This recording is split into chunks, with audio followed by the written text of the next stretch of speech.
Assalamualaikum warahmatullahi wabarakatuh. Baiklah, saya Suyanti akan membacakan hasil diskusi dari kelompok kami, kelompok 7, yang membahas tentang supervisi pembiayaan pendidikan. Kelompok 7 beranggotakan saya sendiri, Bapak Sukri, dan Bapak Yufrizal Rasid.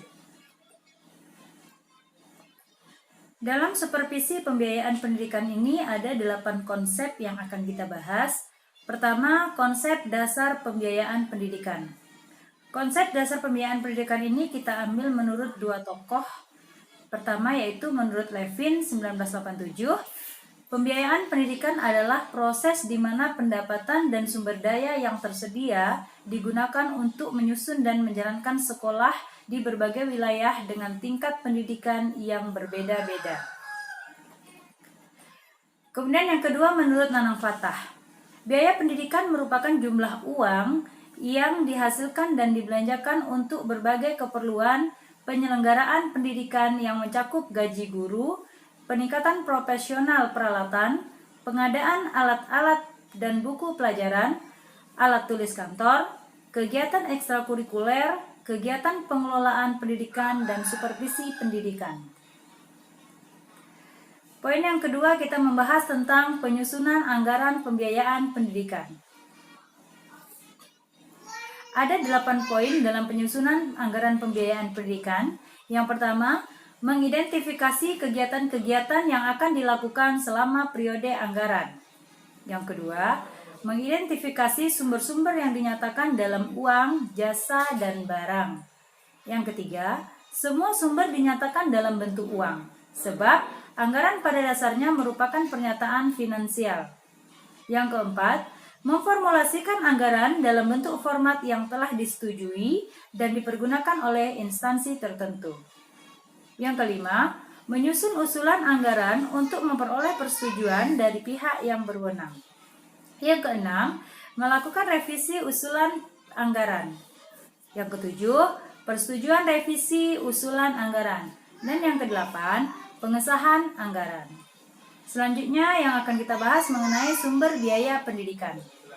Nah, sumber biaya pendidikan ini menurut Amirin dikategorikan menjadi 5. Pertama yaitu anggaran rutin dan APBN atau untuk anggaran pembangunan. Kemudian dana penunjang pendidikan atau DPP. Kemudian yang ketiga, bantuan atau sumbangan dari BP3. Selanjutnya, sumbangan dari pemerintah daerah setempat kalau ada. Selanjutnya lagi, bantuan lain-lain.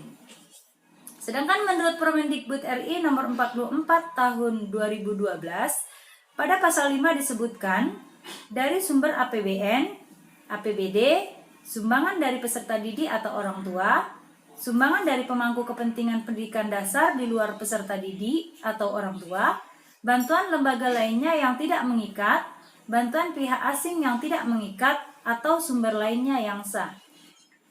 Kemudian pada pasal 6, sumber biaya pendidikan pada satuan pendidikan dasar yang diselenggarakan oleh masyarakat adalah bantuan dari penyelenggaraan atau satuan pendidikan yang bersangkutan, pungutan dan sumbangan dari peserta didik atau orang tua, bantuan dari masyarakat di luar peserta didik atau orang tua, bantuan pemerintah daerah, bantuan pihak asing yang tidak mengikat, bantuan lembaga lain yang tidak mengikat, hasil usaha penyelenggara atau satuan pendidikan, dan atau sumber lainnya yang sah.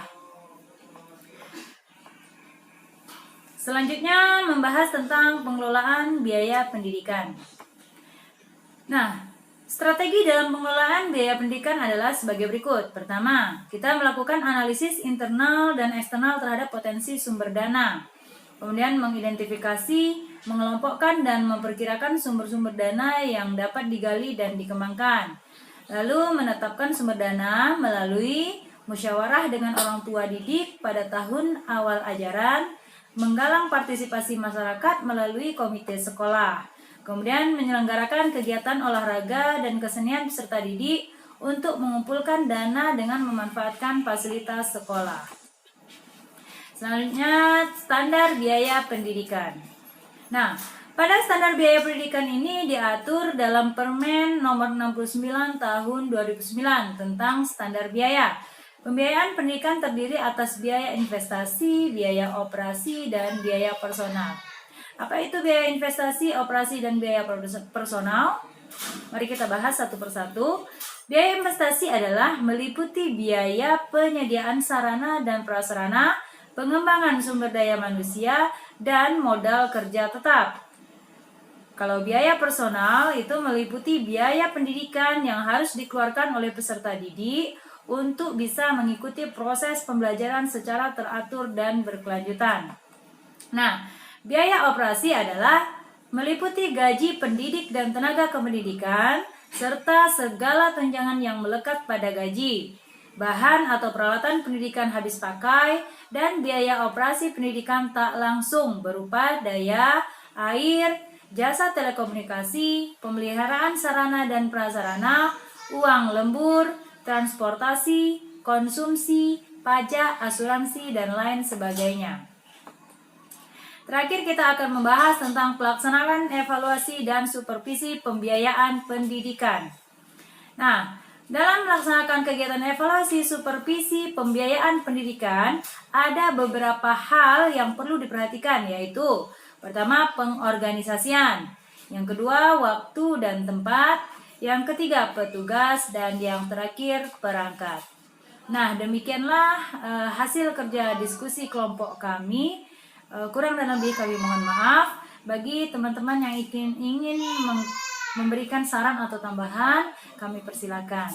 Wassalamualaikum warahmatullahi wabarakatuh.